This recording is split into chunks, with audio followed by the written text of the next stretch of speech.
day I heard someone say chips and fish. I am still recovering from the discomfort this phrase has inflicted. Hello everybody and welcome back to A Jellyfish Controlling This Man's Poor Empty Corpse.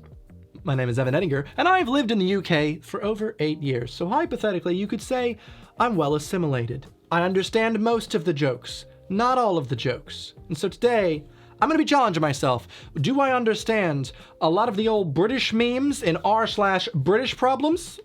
Let us see.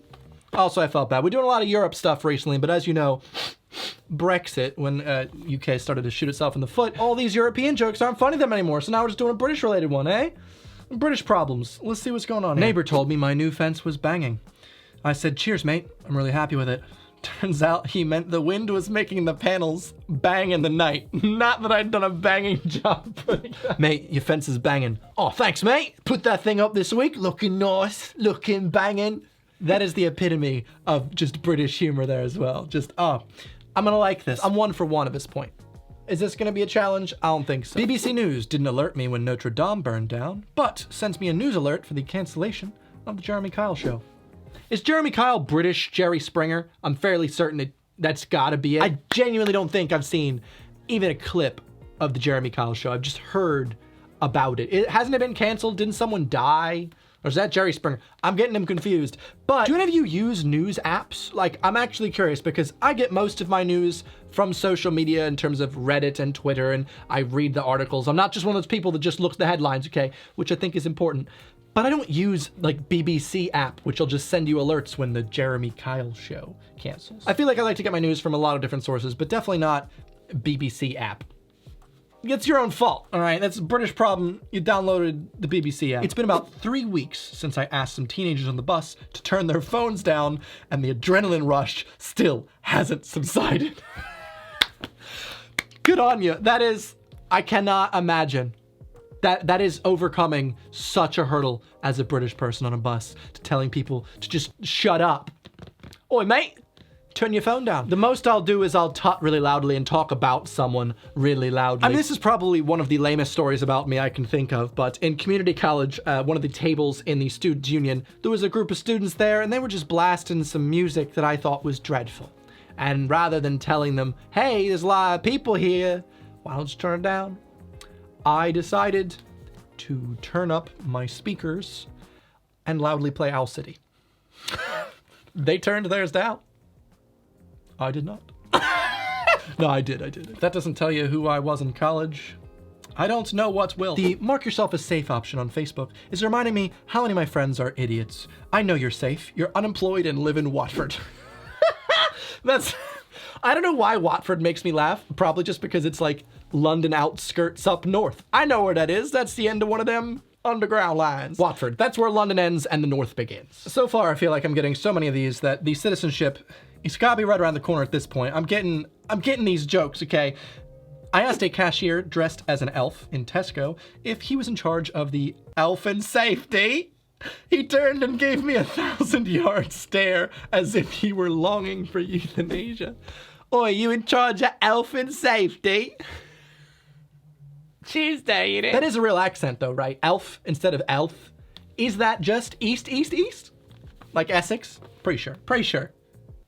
Mark me off if that's wrong, but pretty sure. On an overnight flight to London with Wi-Fi on board, and someone was using a FaceTime, it woke us all up. We all tutted and shook our heads at each other until a non-Brit told him to shut the f*** up so we could go back to sleep. I like how everyone just buys into this stereotype because it's true.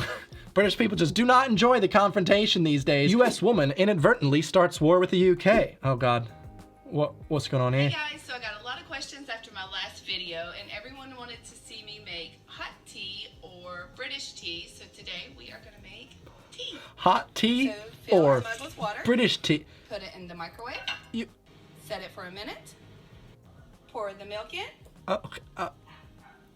drop your tea bag in. But why not? Why would? Add the sugar.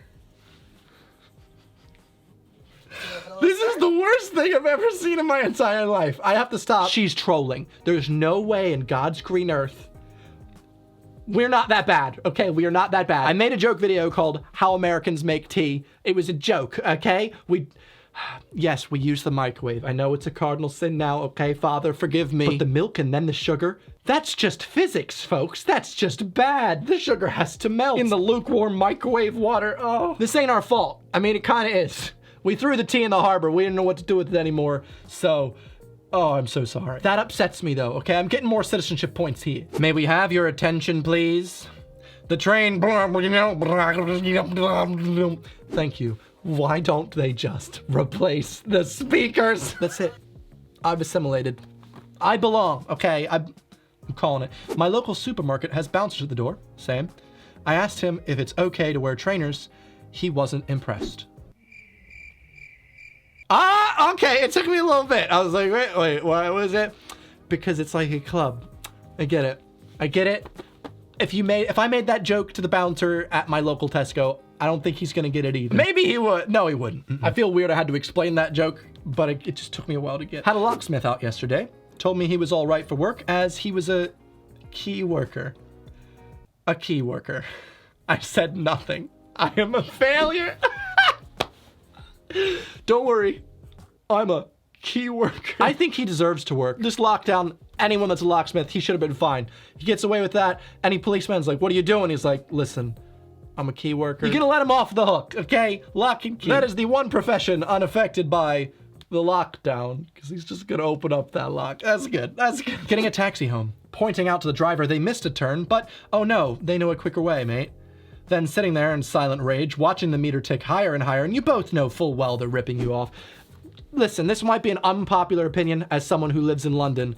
I do not enjoy black cabs, okay? Just not a fan. I think I've gotten them twice, and both times ridiculously overpriced, expensive, and they were rude, said that the card machine didn't work. At one point, I actually tried to get one. They went, oh, where are you going? Okay, they asked me where I'm going. I said, Peckham. They're like, oh, no, closes the door.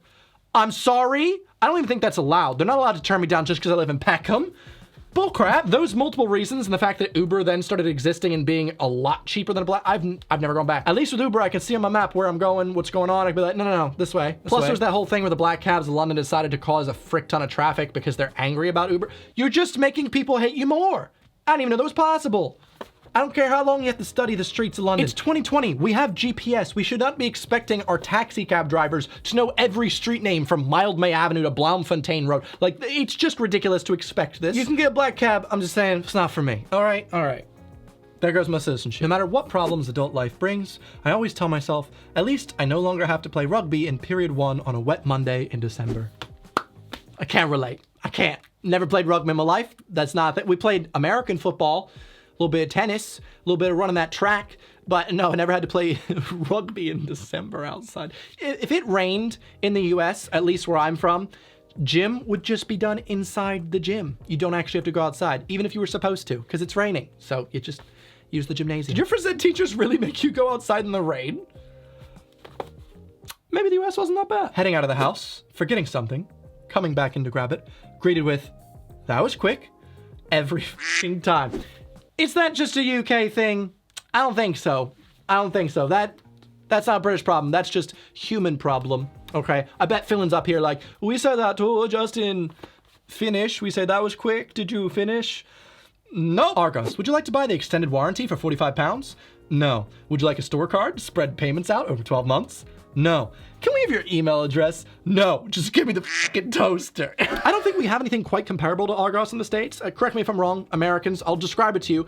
It's a store where when you walk in, it's just kind of empty with a counter for people that can help you. And there's like stands everywhere with like catalogs. You can read through the catalog, be like, oh, I like this toaster in the picture. Hey, and you bring it up to the counter. I want this one. And then they go back into the warehouse and then bring it up for you. I don't know why that's the thing. I guess it's convenient. I'd rather just have a storefront with a lot of space, but I guess it saves them time. Either way, a lot of times they're comparable to Amazon in pricing, so I get my stuff there every once in a while. But yeah, I don't think we have anything like that in the States. Argos, a British tradition. Handing a £10 note to the bus driver, and they look at you like you've just tried to pay with a Spanish doubloon. That's just a British problem. It's not a London problem. We can't even pay our bus drivers, okay? We have to pay with the oyster, and that's it. So yes, I guess this is kind of relevant in London, because if I tried to give him a £10 note, he'd be like, what is this, a Spanish doubloon? This is currency from an old time past. Give me that oyster. Contactless only. I just said good morning to someone the exact same time he said it to me, but he said it louder, so I wasn't sure whether I needed to repeat myself or whether he'd heard me the first time. I decided not to repeat myself at risk of coming across rude. It's like the British collective consciousness is just anxiety. We laugh and shop at Aldi and can't pack as fast as the cashier throws it at you. The cashier has to stop to look up fruits and vegetables on the EPOS system. So, leave them loose and tactically distribute them throughout the conveyor belt to give you valuable extra seconds. This man is a genius, okay? He deserves an award for that. When I first moved here, that was one of the main things that I was so confused and upset about was where I lived in Tottenham, we had an Aldi. I wasn't used to not having a bag boy in general. Those people bring stuff up so fast, and I was not expecting a long queue of people behind me. I haven't packed anything away because I'm just fumbling around looking for my wallet. I'm gonna do this next time I shop there. Make sure I throw the vegetables in tactically, look them up, gives me some extra time. Every time I've shopped in lockdown, I've mostly had a housemate with me, which decreases the stress. That way you can carry more stuff back with you, and also you have 2 people bagging things. It's just a collective stress, mate. I live in Amsterdam. People drink tea from glasses here. They leave the bag in for all of 3 seconds, then reuse it several times. Send help. Doesn't sound that bad. I actually like having tea in a glass every once in a while because you can see it. You can see what's going on in there. But 3 seconds is a crime. Dutch people, that is not wholesome. Okay, you gotta leave that thing in for at least 2 minutes. Let that thing steep before even adding the milk. Come on, it's proper tea etiquette. Today I heard someone say chips and fish. I am still recovering from the discomfort this phrase has inflicted. Oh mate, you want some fish and... I automatically went to fish. Oh mate, want some chips and fish? Oh, I could have some toast under beans. I don't ever want toast under beans. Throw that out there. Being a northerner in London and scaring the locals with all sorts of freakish behavior, like thanking bus drivers and saying hello to people. It's just weird. The bus driver's so... I'm gonna come off like an absolute dick, but the bus driver's really far up front, okay? We exit in the middle of the bus in London, okay? You gotta be like, thanks, driver! All right, I don't want to do that. I'm inconveniencing all the people enjoying their quiet, mundane commute. They're trying to imagine I'm not there. No one's there. They're in a private black cab, probably. They don't want me yelling, oi, oi, thanks, driver. That's all right. In the north, though, I do, when I'm in the north, thank the driver. Because you get out the front, you got to pass them, and you're like, thanks, mate. Appreciate that. Thanks, driver. Okay? But in London, it's a different thing, okay? My train was delayed this morning due to the fact that it was late from the depot. Being late is not a valid excuse for being late. That is very British. I feel like that's an argument my friend Luke would make. Be like, you can't just say, sorry, I was late. I was late. That's not, you can't. Imagine if that happened in Japan. People would be fired. People would be crying. In the UK, it's just like, oh, mate, sorry I'm late. Just a bit late. Choo-choo, mother... Went out Saturday and had my mate texting all day yesterday saying he felt really shit and his drink must have been spiked. All right, mate. Which of your 10 pints or half dozen double rum and cokes do you think it was? British people go hard when they go out drinking. I used to live with someone that would literally go out like every night. They would get so gutted, plastered, and I just don't know how you can afford that stuff, especially as a student, right? But people just do it. I'm pretty sure I read somewhere that English students spend more money on alcohol than they do on food per week. Correct me if I'm wrong, but I don't think I am here. I know this stuff. Give me that citizenship. Just saw a bloke get his Sammy pinched by a seagull while waiting for his train. I've never seen anyone look so defeated. He told me that his sandwich cost him £5 from Upper Crust. Poor chap. Robbed twice in one day. That is such a good, like, joke setup as well. Upper Crust is probably the worst sandwich you can get in the UK. I'm gonna throw that out there. I'm like, Upper Crust, and right under it, Subway in terms of the worst sandwiches you can get. It's just crusty, nasty train station sandwich. No, that is a hill I'm happy to die on because I'm living up there with no bad sandwiches. We got good hoagies up on my hill, okay? You can come join me on my hill. We get a Reuben, we get a good hoag. Come on down. When the missus says, it's a bit humid in here, then turns the dehumidifier on and opens the window. Oh, okay, love. We'll just dehumidify North Lancashire, shall we?